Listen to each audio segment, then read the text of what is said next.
সকল মা বাবাকে আমার নমস্কার। আশা করি মঙ্গলময় ঈশ্বরের কৃপায় আপনারা সকলে ভালো আছেন। আমরা যখন আমাদের ছোট সন্তানকে বর্ণলেখা শেখাবো, তার আগে অভ্যাস করব কিছু দাগের। এই দাগগুলি নিয়মিত অভ্যাস করালে শিশুরা আনন্দ পাবে এবং সঠিক বর্ণ লিখতে সক্ষম হবে। আসুন দেখে নিই আমরা কি কি দাগের অভ্যাস করাতে পারি আমাদের সন্তানদের। আমরা যখন শিশুদের দাগের অভ্যাস করাবো, সবার প্রথমে আমরা গোল দাগের অভ্যাস করাবো।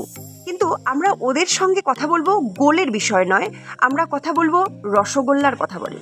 শিশুরা সবসময় সুন্দর সুন্দর কথা বা রূপকথার গল্প শুনতে ভালোবাসে। আমরা বলবো তোমরা রসগোল্লার দাগ দাও। এবার দেখতে হবে এই দাগটিকে আমি কোন দিক থেকে ঘোরাচ্ছি।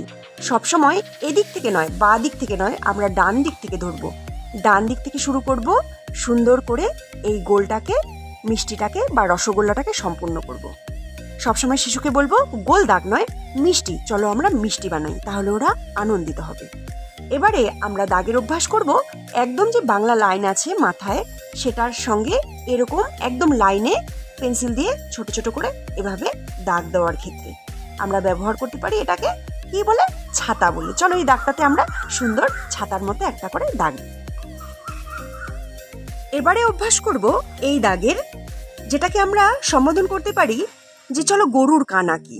গরুর কানের মতো আমরা সুন্দর করে এভাবে দাগের অভ্যাস করতে পারি। বলবো আমরা রূপকথার গল্পের মতো, চলো আমরা গরুর কান দিই। আর দাগ অভ্যাস করার সময় সবসময় একটা দাগ আমরা এককভাবে অভ্যাস করাবো না, 3-4 করে আমরা একই দাগ পাশাপাশি অভ্যাস করাবো। ঠিক এর উল্টো দাগটা। এবার গরুর এক পাশের কান হয়ে গেল, এবার আরেক পাশের কান আমরা অঙ্কন করব। আর বলবো এক লাইন থেকে ধরবো, আরেক লাইন পর্যন্ত কিন্তু আমরা নিয়ে যাব। কখন আমরা মাঝখানে দাগটাকে ছেড়ে দিব না, আমরা এক লাইন থেকে আরেক লাইন বরাবর দেব। এবারে অভ্যাস করব আমরা এই দাগের, সুন্দর করে এই নিয়ে আসলাম, এই এখানে নিয়ে গেলাম, একদম কি মুখ, হাতির মুখের মতো, হাতির মুখটার মতো আমরা এই দাগের অভ্যাস করব। বারে বারে বলবো একটা দাগ যখন অভ্যাস করব, আমরা এক লাইনে একটা দাগ দিয়ে ছেড়ে দিব না, পাশাপাশি 3-4টা দাগ দিব, তাহলে শিশুদের অনুকরণ করে লিখতেও অনেক সুবিধা হবে। এবারে দাগ দিব আমরা সোজা একটা দাগ, লম্বা একটা লাঠির মতো, বা বলতে পারি দাদুর লাঠি। চলো দাদুর লাঠি শিখি। প্রথম লাইন থেকে শুরু করব, একদম নিচের লাইন অবধি চলে আসবো, একদম লাইন বরাবর। যে কোনো দাগের ক্ষেত্রেই আমরা কিন্তু পুরো ঘর ব্যবহার করব।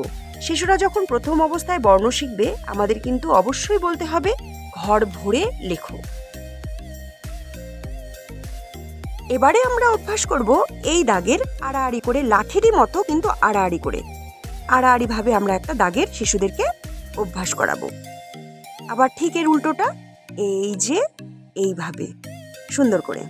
এবার সব থেকে গুরুত্বপূর্ণ আমাদের দাগ, যে আমরা এখানে যে বড় গরুর কানটা করেছি, এইবারে এই গরুর কানটা ছোট আকারে চলে আসবে। ছোট আকারে এসে এখানে একটা ছোট মিষ্টির মতো হয়ে যাবে। এই গরুর কানটাকে ছোট নিব আর একটা মিষ্টির আকারে হয়ে যাবে। ঠিক এই দাগটাই পরবর্তীতে আমরা ছোট গরুর কান নিব, একটা মিষ্টির মতো নিব, আর পুরো লাইনটাতে নিয়ে আসব। এই গরুর কান, ছোট একটা মিষ্টি, পুরো লাইন অবধি নিয়ে আসব। নিয়মিত এই দাগগুলো অভ্যাস করালে আশা করি আমাদের যাদের যাদের সন্তান এখনো লেখা শেখেনি, তাদের খুব কাজে লাগবে এবং আমরা মা বাবারাও উপকৃত হব। ভিডিওটা যদি ভালো লাগে অবশ্যই লাইক করে যাবেন এবং পরবর্তী ভিডিওগুলো পেতে ফলো করে রাখবেন। আর অবশ্যই কমেন্টে জানাবেন যদি আরও কিছু জানার থাকে। নমস্কার।